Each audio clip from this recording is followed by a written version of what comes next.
कोई किसी का पिता न कोई पुत्र। एक किसान के घर एक पुत्र उत्पन्न हुआ। पुत्र 8 वर्ष का हुआ तो पत्नी की मृत्यु हो गई। किसान के पास 16 एकड़ जमीन थी। कुछ वर्ष पश्चात किसान ने दूसरी शादी की। उस पत्नी से भी एक पुत्र उत्पन्न हुआ। कुछ वर्ष पश्चात उस पत्नी की भी मृत्यु हो गई। किसान का प्रथम पत्नी वाला पुत्र 16 वर्ष का हुआ, उसका विवाह कर दिया। किसान की भी मृत्यु हो गई। छोटा लड़का 10-12 वर्ष की आयु में रोगी हो गया। कुछ दिन उपचार कराया, फिर बड़े भाई ने तथा उसकी पत्नी ने विचार किया कि उपचार पर क्यों खर्च किया। यदि मर गया तो इसके हिस्से के 8 एकड़ जमीन अपने पास रह जाएंगी। यह विचार करके पड़ोस के गांव से जो वैद्य उपचार के लिए आता था, उससे कहा कि इस लड़के को औषधि में विष मिलाकर दे दो, हम आपको धन दे देंगे।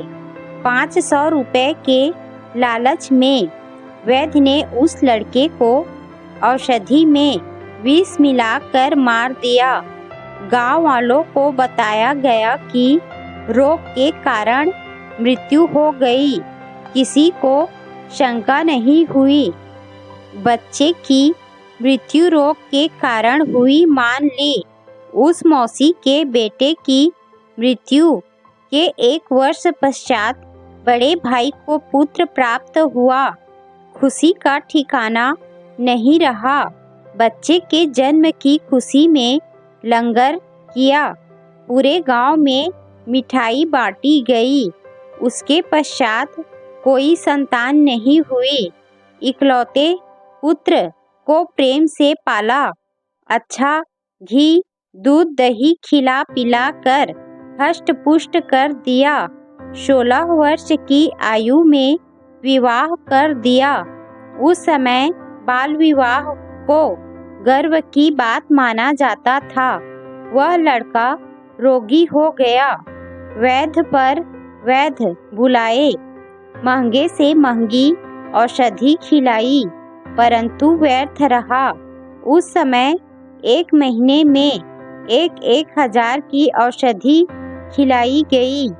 हीरा तक मोती भस्म भी औषधि में मिलाकर लड़के को खिलाया गया, जिस कारण से 8 एकड़ जमीन भी बेचनी पड़ी। परंतु रोग घटने की बजाय बढ़ता ही चला गया और अंतिम दिन आ गया।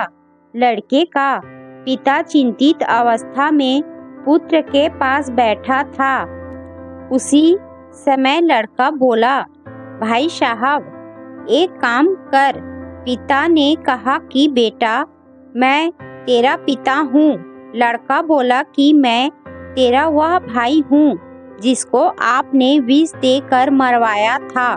मैं ही अपना बदला लेने आपके पुत्र रूप में जन्मा हूँ। उस लड़के की माता जी भी वहीं विराजमान थी।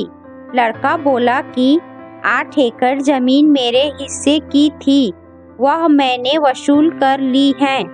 अब केवल कफन तथा लकड़ियों का हिसाब शेष है, उसकी तैयारी करो। यह बात सुनकर पिता उर्फ भाई का मुख फटा का फटा रह गया। अपने किए पर दोनों पति पत्नी ने पश्चाताप किया। परमात्मा का विधान अटल है। बड़े भाई ने पुत्र रूप में जन्मे छोटे भाई से प्रश्न किया कि हमने लालच में आकर जो पाप किया, हमें तो परमात्मा ने फल दे दिया। जिस उद्देश्य के लिए आपकी जान ली थी, वह 8 एकड़ जमीन गई तथा अन्य संतान है नहीं। यह शेष जमीन कोई और ही लेगा।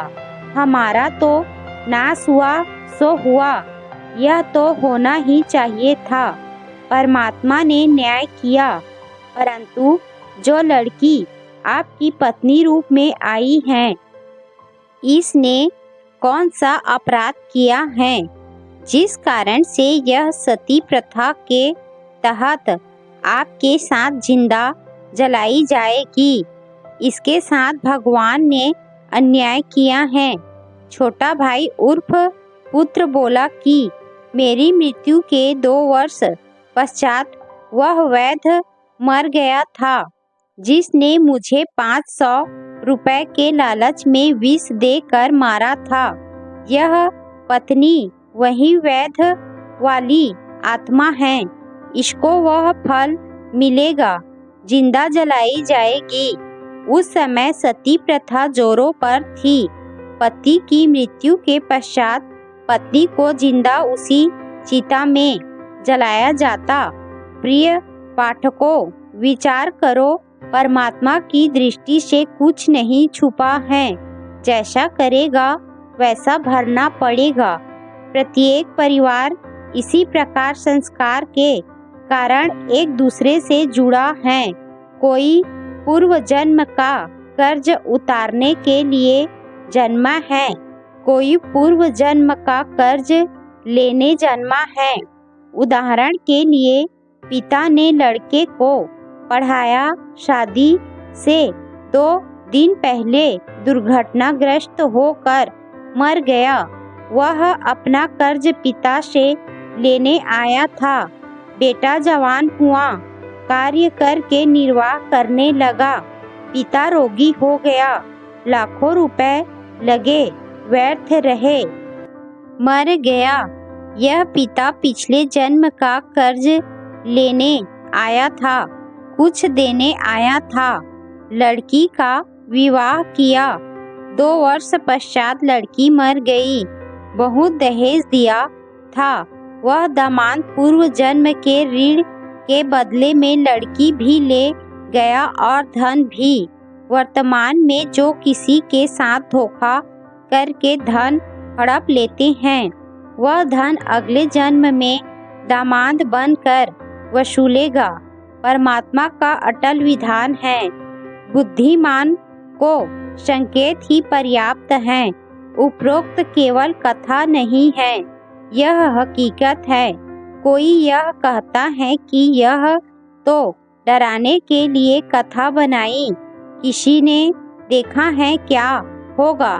जैसे चोर को भद्र पुरुष समझाते हैं कि भाई चोरी मत किया कर, जब पकड़ा जाएगा तो पहले तो जनता पिटाई करेगी, फिर पुलिस पीटेगी और जेल में भी कष्ट उठाना पड़ेगा।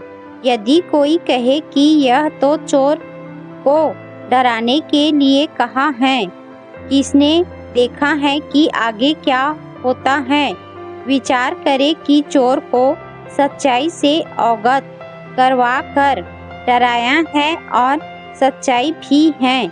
यदि चोर सच्चाई से डर कर चोरी करना त्याग देगा तो उसकी भलाई है।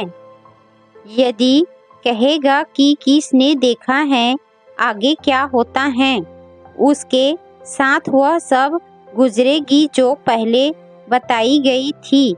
इसी प्रकार जो उपरोक्त कथा को केवल समझाने डराने के लिए ही मानेगा तो दुर्भाग्य होगा। उसको इतनी ही सत्य समझाना जैसे चोर को सतर्क किया है।